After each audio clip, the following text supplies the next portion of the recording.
வாங்க இன்றைக்கி சப்பாத்திக்கு கேப்சிகமை வச்சு ரெஸ்டாரண்ட் ஸ்டைலில் நம்ம ஒரு கிரேவி பண்ணலாங்க. கேப்சிகம் வந்து 2 பெருசு எடுத்து வச்சுருக்கேங்க. நான் குடமிளகா நல்லா பெருசாக எடுத்துக்கலாம், நல்லா பொடுசாக நறுக்கி வச்சுக்கலாங்க.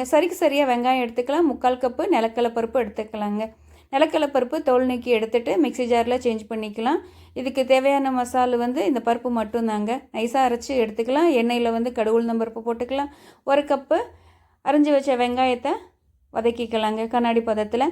1 கப்பு பெரிய மிளகாயும் நறுக்குனதை போட்டுக்கலாம். தேவையான அளவு உப்பு போட்டு வதக்கி 5 நிமிஷம் அது வேக விட்டக்கப்புறம் 1 ஸ்பூன் மிளகாய் பொடி, 1 ஸ்பூன் கரம் மசாலா, கொஞ்சோண்டு மஞ்சள் பொடி போட்டுக்கலாங்க.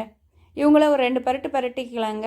இந்த ஸ்டேஜில் அரைச்சி வச்ச மசாலா வந்து கடலப்பருப்பு அரைச்சி வச்சுருக்கோம்ல, அதை போட்டுட்டு தண்ணி ஊற்றிட்டு அதுலேயே கலந்து விட்ட தண்ணியை ஊற்றிட்டு ஒரு 2 கொதி கொதிச்சோடனே சப்பாத்திக்கு ரெஸ்டாரண்ட் ஸ்டைலில் கேப்சிகம் கறி ரெடி ஆயிடுச்சுங்க. கொஞ்சம் முந்திரி பருப்பு வறுத்து சேர்த்துக்கோங்க, ரொம்ப நல்லாயிருக்கும்.